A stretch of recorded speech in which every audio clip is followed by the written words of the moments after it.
Hi, guys. Welcome back. We're going to continue talking about some more Renaissance artists today. Hopefully, I don't take an entire 10 minutes for each artist like I did for Da Vinci. Although Da Vinci is just, there's so much to say about him. I could probably talk for an hour about Da Vinci instead of just for 10 minutes.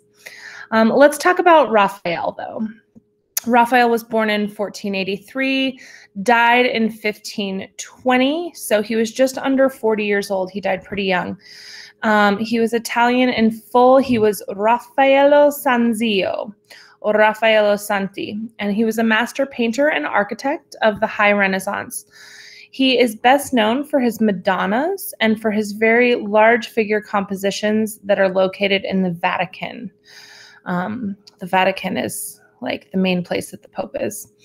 So the first piece of artwork by Raphael that I want to talk to you about is called The School of Athens. And it's a fresco that was painted directly on a wall. So if you look at this little black square down here in the lower left corner, that's actually a doorway that you walk through. And then you can see the arch, and all this is actual architecture.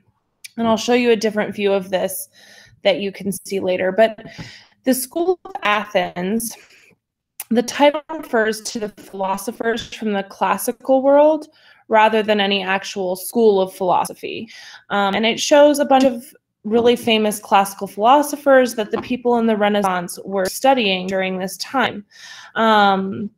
These people lived at different time periods. They could never actually be in the same room, but by studying old busts of them,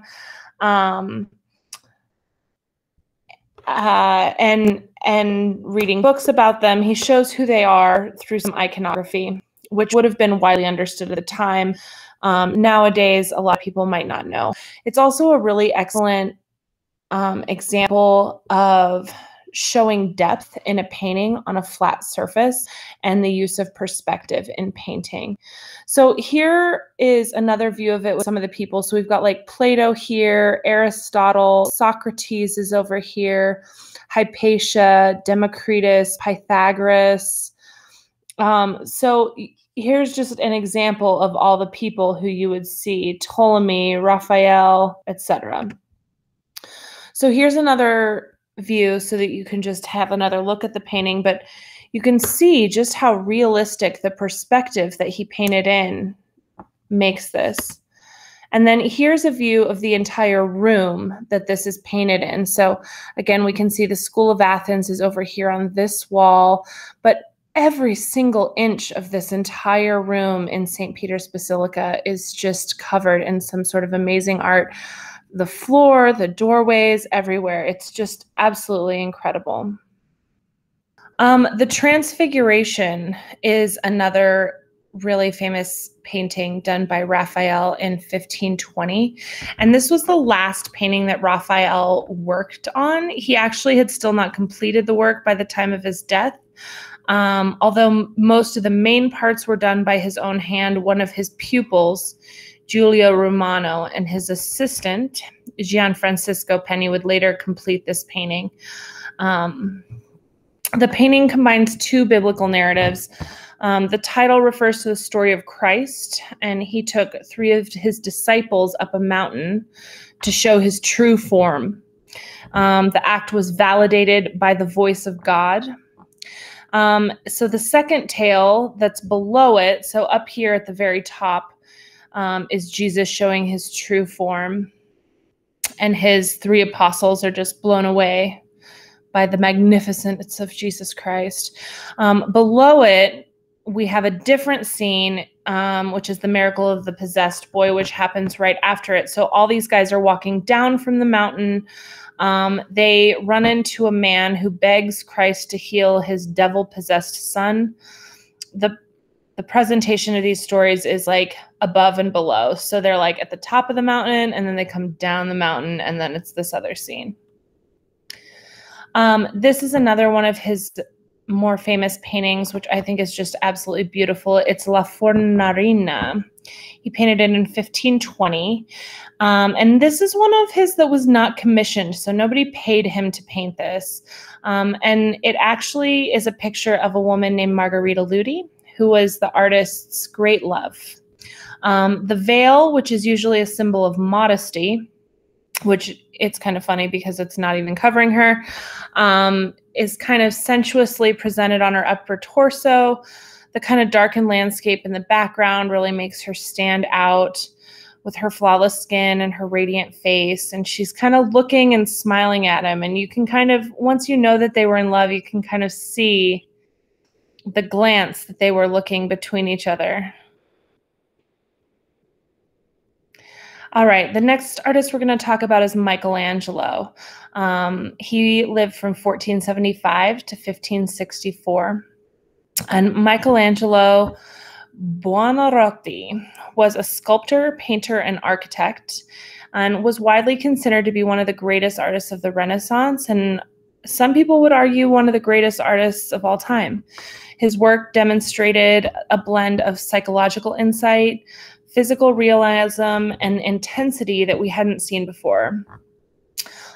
He was recognized by his contemporaries as having extraordinary talent. He received commissions from some of the most wealthy and powerful men of his day, including popes and a lot of other people associated with the Catholic Church. So what he's probably most famous for is the Sistine Chapel ceiling. I think we've all seen pictures of the Sistine Chapel ceiling, but here it is. And you have to keep in mind that all these points are architectural elements, right? So he made a different painting in here and a different painting in here and a different painting in here. I mean, it took years to complete. He actually worked on it for 4 years from 1502 to 1512. The planned theme was the 12 apostles, and you can kind of see the 12 large figures. It's 7 prophets and 5 sibyls. And so those are these people who are in these gaps here. The inclusion of female figures was very unusual at this time, but not completely unprecedented. And he placed these figures around the edge of the ceilings and then filled the central spine with 9 scenes from Genesis. So 3 of them depicted the creation of the world, 3 were stories of Adam and Eve, and 3 were stories of Noah and the ark. So when you look at it, you can kind of see the stories of the Bible as you go through. And so here's another look at the ceiling. And then here is the creation of Adam, which is possibly the most famous of all of the paintings on there. I mean, this point where the fingers are almost touching has been shown everywhere. This one is the Doni Tondo, which was painted by Michelangelo between 1504 and 1508. And this is actually Mary and Joseph with Jesus here. And it is the only finished panel painting by the older Michelangelo to survive. So right now it's located in the Uffizi Museum in Florence, Italy, and it's still in its original frame. So the term tondo is just meaning this circular form, which is not uncommon during the Renaissance. So it's got Mary, Joseph, and Jesus in the foreground, and then John the Baptist is in the middle ground, and then there's 5 nude male figures in the background. And the inclusion of these nude figures has been interpreted in a variety of ways, but this one here is John the Baptist, and then we've got these guys in the back. I wanted to include a sculpture by Michelangelo, and this sculpture is called Pieta. And essentially, it's a sculpture of Mary, Jesus's mother, holding Jesus's dead body after he's taken down from the crucifixion. So he was 23 years old when he carved this. And, you know, her face looks pretty young. She doesn't necessarily look old enough to have a full-grown son.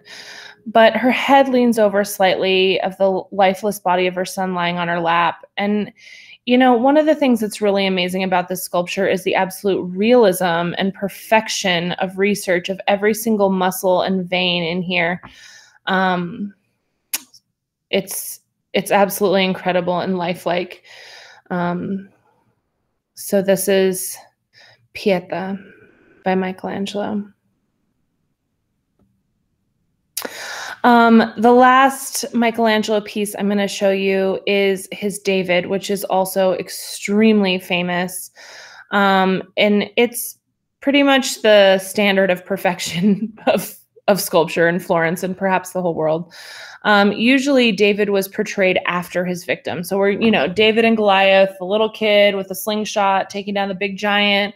So usually it shows sculptures of David and Goliath show David after he has won in triumph, usually like standing over the head or, but Michelangelo doesn't give us the winner, and he shows David just before he goes into battle with kind of a determined look, but almost a fear and trepidation in his eyes. And, he's almost, you caught him just in a moment when he's heard that the people are hesitating, and Goliath is like jeering and mocking at him.